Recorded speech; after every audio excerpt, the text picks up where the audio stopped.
Bonjour, je suis Sylvie Bertosa, diététicienne nutritionniste à Aix-en-Provence. C'est avec plaisir que je vous retrouve pour cette nouvelle vidéo afin de vous expliquer comment bien structurer le déjeuner et le dîner.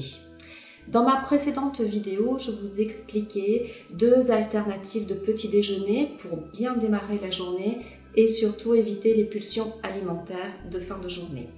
Alors que ce soit sur le pouce par manque de temps, au restaurant avec des clients, à la cantine ou bien seul à la maison ou au bureau, le déjeuner est un repas indispensable qui va vous permettre d'être en forme jusqu'à la fin de la journée. Je ne recommande jamais de supprimer le dîner, c'est un repas aussi indispensable, il doit être plus léger que le déjeuner, mais il sera équilibré avec tous les nutriments nécessaires. Voilà, je vous laisse découvrir cette vidéo qui va vous expliquer comment bien structurer ces deux repas et d'atteindre l'équilibre tout au long de la journée et d'être au top de votre forme.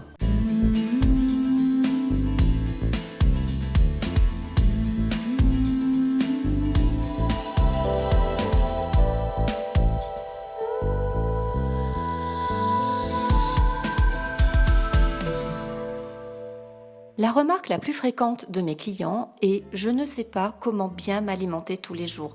Je ne sais pas si ce que je fais est bien pour ma santé. » Effectivement, atteindre l'équilibre alimentaire, c'est atteindre le bien-être, être en forme et en bonne santé. C'est aussi diminuer les douleurs abdominales ou intestinales, surveiller son poids, perdre du poids, mais c'est aussi bien vieillir et être heureux dans son corps.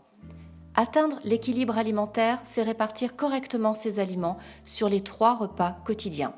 Le petit déjeuner, le déjeuner et le dîner.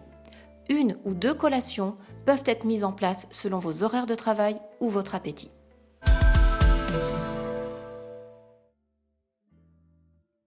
Les crudités.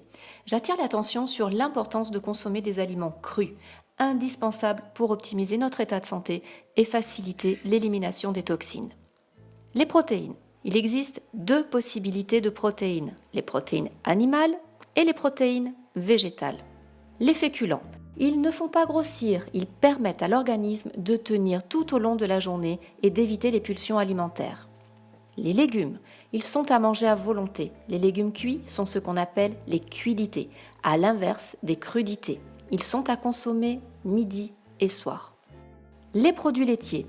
Type yaourt nature, fait à partir de lait de vache, de brebis ou de chèvre, à consommer pour les ferments lactiques apportant les probiotiques essentiels à notre microbiote.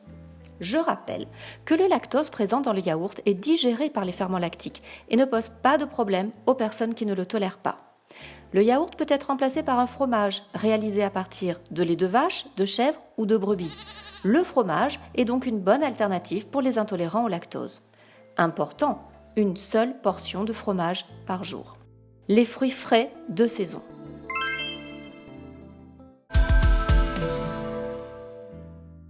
Prenons par exemple le cas de Madame Calisson. Elle a entre 30 et 40 ans, elle est mère de famille et travaille dans une agence de voyage.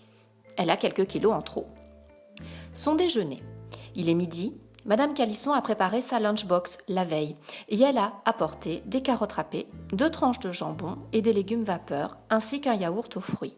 Elle pense ainsi réaliser un repas équilibré. Le soir, Madame Calisson se retrouve en famille pour le dîner. Elle prépare une soupe en entrée, des steaks hachés accompagnés de pâtes et de fromage, une crème dessert à la vanille et un morceau de pain. Ces 2 repas pourraient sembler équilibrés et complémentaires.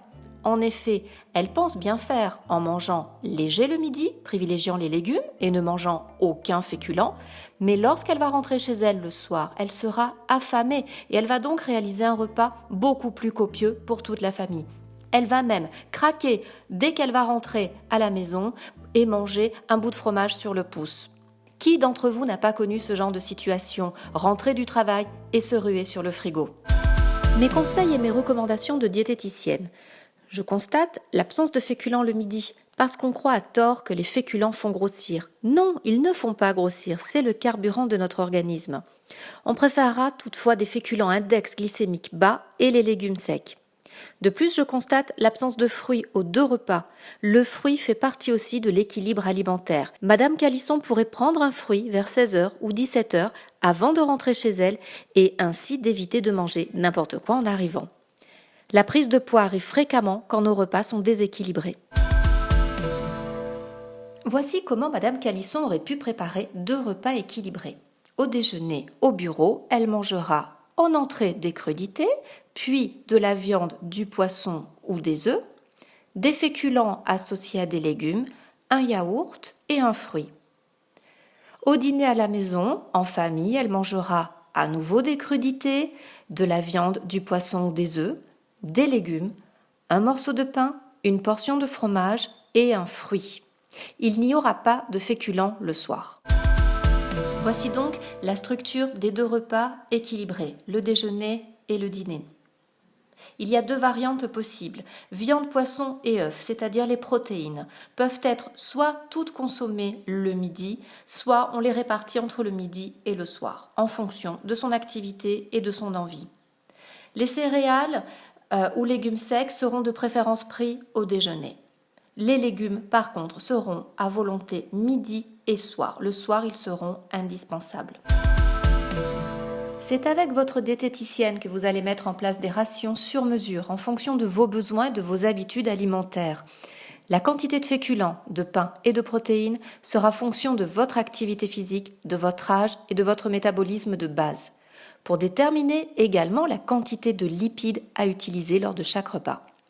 Selon les besoins, je préconise à mes clients une collation vers 16h ou 17h afin justement d'éviter ces fringales ou pulsions de fin de journée que beaucoup d'entre vous ressentez. C'est un peu comme une récompense de fin de journée, de se féliciter d'avoir bien travaillé par exemple. J'espère que cette vidéo aura su vous guider pour atteindre l'équilibre alimentaire tout au long de vos repas. N'hésitez pas à vous abonner à ma chaîne afin de ne rater aucune de mes prochaines vidéos. Je vous dis à très bientôt.